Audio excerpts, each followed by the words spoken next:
Thanks for being here, guys. And most importantly, thank you for your patience and understanding over the last, couple weeks or really the whole summer with our media availability. I think we were just kind of trying to wait to get everything squared away. So that being said, we've got everything signed, sealed, delivered roster-wise, and pretty excited about this group, about this season. Feel like we made some really good additions and, obviously have some really good key returning players as well as some young guys that we think will be able to take a step. So for us, the main thing here is, the team we put together, we feel like will be in the mix this season, which is exciting. And, I think that's, to me, that's the big story. That's the big story of this offseason. I know you guys will have a lot of questions about other things, but my headline is this team heading into the season's got a great shot. And that's where you want to be when Steve Kerr is your coach, Steph Curry is your best player, and you have guys like Jimmy Butler and Draymond Green and so on and so forth. So we're excited about this group and happy to answer any questions around that.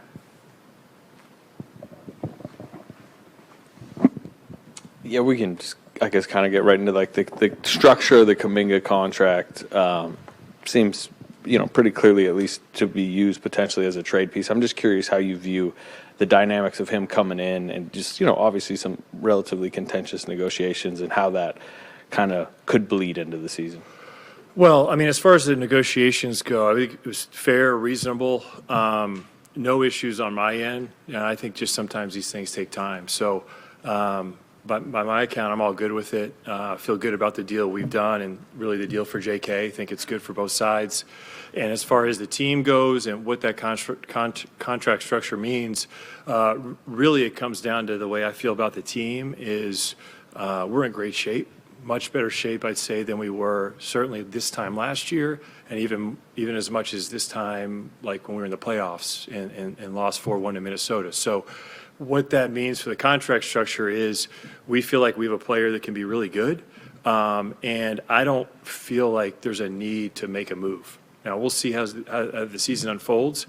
This time last year, I would have said we need to get better. I don't feel that right now. It could change, and we have a lot of guys in the team that have value in the league and could be traded, but I think the structure is more so what works for us and the player, and we came to an agreement that works. Do you anticipate him, coming in, bought in? Absolutely. He signed the deal. We agreed upon it, and I think he's from all accounts, had a pretty good offseason. Seems like he's been in the gym working, and I think he'll be in shape. He'll be ready to go, committed about the team. Have no reason to believe otherwise. Mike, lots of discussion about what his role is, and certainly his agent talked a lot about it. Do you go into this with any set, like we're promising him a role, we're promising this role, it won't be that role? How far along did those talks get with what his playing time might be? No, we just want him to be the best player he can be. And, he does that. He'll have a great role. Our team will be really good. And I don't think there's anything more to get into it than that. Mike, to follow up on all this, Draymond told us the other day that Kuminga told him he wants to be here long term. Is that the message that has been conveyed to you, either from him or his agent? Well, I'll let him answer that. Again, these discussions and messaging from our end stays private. So as far as like those things that we talk about on the phone or behind closed doors, I keep to myself, and so maybe a better question for him. But by all accounts, I think he wants to be here because he signed the contract. Hey, Mike, how you doing? How did the way the season ended last year inform the roster construction, and just in what areas? We know the players you guys brought in, but obviously you mentioned you feel like you're better off now. Just what are the general expectations this season with the group that you put together? Yeah, I think when we evaluated the team out of last year, despite Steph missing the last 4 games and us losing that series, I think I had a pretty good idea of who we were and where we need to go. So for us to add some more size in the front court while also having a shooting piece to that to go along with a guy like Quinn Post, so we get Al Horford, and then we felt like defensively in the backcourt, especially with what Melton was able to do for us last year in that short time, trying to bring a guy like that back who we know fits was something we wanted to do. And then always it's about internal improvement. How can we improve some of these younger players? Whether it's Brandon, Moses, JK, QP, Trace, all these guys, they can take a step, any one of them, if half of them can take a step, you're really in business. And obviously the addition of Jimmy softened the need for us to go crazy this summer. I think we've done just enough to take us to another level. And again, I'm really optimistic about this group. Obviously, we'll have to evaluate it and see as the season moves along. If we need to do something, I think we'll be able to do that. We have the assets, the contracts, all those things. But I think we're in a much different spot this year than we were last year.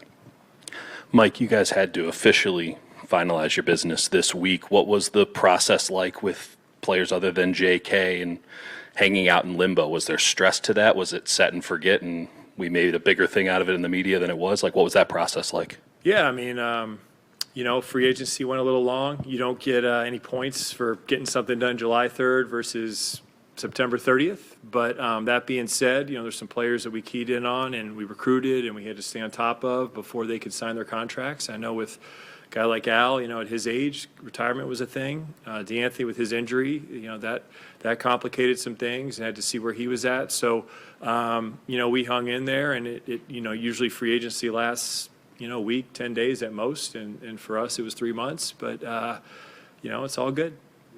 Was there a threat of losing any of those guys? Did you feel a threat of losing them because of the process and how it played out? Well, I mean, I think anytime you don't have pen to paper, anything can happen. So, you're not allowed to officially agree or sign anything until, obviously with the parameters that we were working under, again, until there's pen to paper, you never know. When do you expect Melton to be cleared, or is that just kind of like a floating timeline? Yeah, I mean, it's going to be sooner than later. I don't think we expect him to be ready for the regular season, but it's not going to be a lengthy absence. So he's working at it. He'll do his thing and get back. I think for him and us, after seeing what he could do for us last season, making sure that he's healthy, ready to go for the latter half of the season as opposed to right out of the gates is the most important thing. Do you expect Kuminga to practice as early as tomorrow? Yeah, I mean, once Jonathan gets here, I think he should be landing soon. He's got to go through the physicals and all that. But, at his age, with, the way he works, I expect him to be ready to go. And then with Al, I don't think he played any back-to-backs last year. I mean, is that the plan? Yeah, we'll monitor it. I think our medical group's done a great job the last few years of pacing our guys, whether it's Draymond, Steph, any of these guys we've had at their age. We're good with it, familiar with it, and that's the beauty of having a team with some depth. There's going to be nights where those guys will be missing games, and we feel like we've got good, solid rotation players that can step in and help us. Given that you like to keep, discussions behind closed doors private, what did you make of Kuminga's agent's media blitz, and did that affect negotiations at all? Yeah, I wouldn't say they, for us, didn't affect anything. I mean, I think from my end, as a former player, understanding there's a shelf life on your career, I've got, no issues with guys doing whatever they can to get the deals, the things they want, the money, the teams, the role, all those things you're looking for as a free agent. However you want to go about doing it, I have no issues. Would I do it that way? No, but I've got no issues with these guys, and the off season is time for business, and during the season is time for basketball. And however you want to go about it is all good, and we'll work with you. Hi, Mike. Steve kind of insisted yesterday that he has no concerns about having contract discussions until the end of the season. You guys all have such a good relationship. Is that something that may come up sooner, or you're all just sort of saying, okay, we'll do that at the end of the year and everything's good and work it out then? Yeah, a little bit of all that. I mean, Yeah. We'll see at the end of the year. Personally, selfishly, want Steve back and want him here for a long time or as long as he wants to be here. So we're going to grant that opportunity for him. There's the ability for him to stay whenever he says, let's do it. So we'll just play it out. I think this is different than most situations with coaches in the last year of their deal. Steve's so established here with our group that it's not really going to be a thing. So we're not too concerned about it other than, I hope he's here beyond this year. Okay. And Mike, you mentioned Kuminga's offseason, what details do you know exactly about that to give you the confidence that, he's coming in here ready and just eager to go? I mean, the same videos you saw on YouTube or Twitter, whatever it is. Okay. Yeah. Mike, with your guys' cap situation, is there a plan for getting Seth Curry on the roster in the regular season, and how can you explain how that would work? Yeah, I mean, Seth will be, hopefully he's signed, he'll be here tomorrow for practice, so we're excited to add him. I think anytime you can, add shooting in this league, this day and age, a guy who's, Raymond, you tell me, top 2, second best three-point shooter of all time by percentage. So a couple other guys in this building today, they're top 3. So all about adding shooting, and we're looking forward to having him. As far as the season goes, yeah, he's on a 1-year deal, and we'll figure it out as we go. I mean, there's some cap and apron stuff that we got to deal with, but that's something for our strategy team to figure out. I know this is about the details of the negotiation, so maybe you won't go too much in this, but yeah, it went into camp. We know about the deadline, qualifying offer deadline that was today. You have other things. You want guys in camp. You wanted Horford and Melton in here. Was there some sort of ticking deadline on your offers, your offer? Was it a point where you had to say this thing might go away unless you sign this pretty soon? Yeah, I mean, I think it's hard to create deadlines. So the deadline is the deadline. I'd say from a CBA standpoint, I think it'd be ideal for everybody if that deadline was moved up a couple months this summer. There's just a lot of, frankly, sitting around waiting to know that when the deadline gets closer, we'll probably get closer to a deal. So a lot of idle time because of that date. But, yeah, I mean, it is what it is, and you had to go off the calendar. You're now a few years into the job. I know we've been talking about Steve's future, but just how do you kind of view, where you're at right now job-wise and your view of your own future? Yeah, I'm enjoying it. I really like being here. We've got a great group, both as players, but staffing-wise, coaches, all that. It's a great organization. I'm honored to be here. Hope I can be here a long time. And I'm really enjoying the job, the challenge each and every day. Things like this summer, pretty unique, right? Like, probably won't have a negotiation like that ever again, just given the circumstances that it was. So nothing is ever the same. Things are always changing, and I kind of like that, being able to have to problem solve, think on your feet. So love this job, love being here.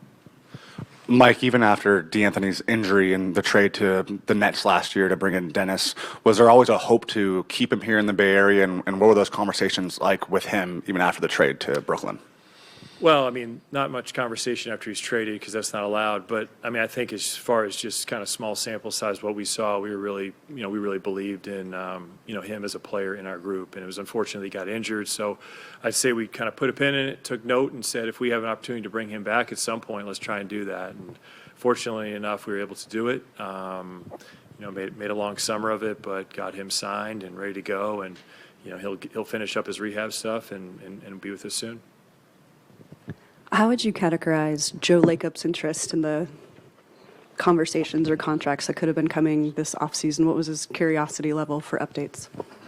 As always, very, very interested. I mean, I see Joe as an extension of the front office. Got to keep him involved and keep him up to date. He was a little bit sidetracked this summer with the Valkyries, which is great, fun to watch, and they had an amazing inaugural season. So Joe was caught up with that a little bit, but for the most part, it's business as usual. What's going on? Where are we at? What's taking so long, and all that stuff.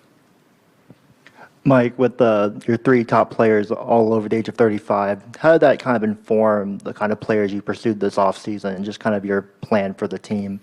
Yeah, I mean, good question. I mean, I think the main objective, for us right now is winning because of these guys and their age and, frankly, how good they are.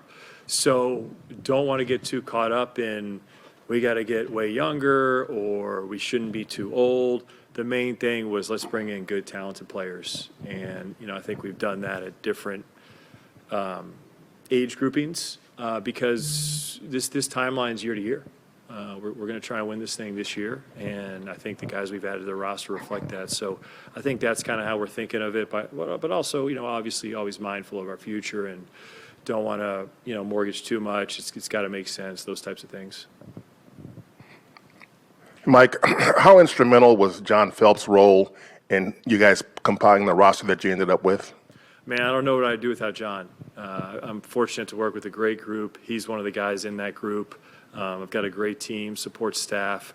John and his group, they know their stuff in and out, and really was a valuable resource for me to be able to rely on, ask questions, understand, and frankly, after this summer, I feel like I'm an expert on the cap and restricted free agency and the aprons and all that stuff. I learned a lot, and John was a huge help. Did your trust in him allow you to kind of feel comfortable where this was going to end up? Yeah, I was pretty comfortable with where this was going to end up, just based on the circumstances. Restricted free agency is tough. We know that. The market, when you have a restricted free agent, frankly, you have a pretty good idea what the market is. So for that reason, I had a pretty good idea where this was going to end. I just wasn't quite sure on the timing. Thought it would take longer than most would think, and it did. But we got to where we needed to be. Anybody else? One more. Sam's got one more. I guess just to follow on Joseph's question, he mentioned the vets. Just how involved were they in terms of just the team building in the offseason? I would say involved as they normally are. I like to bounce things off them, value their opinions, hear what they're thinking. But there's never, hey, we got to do this or don't do that. That's just kind of how those dynamics and conversations work. So anytime you ask me that, I'll probably have the same answer.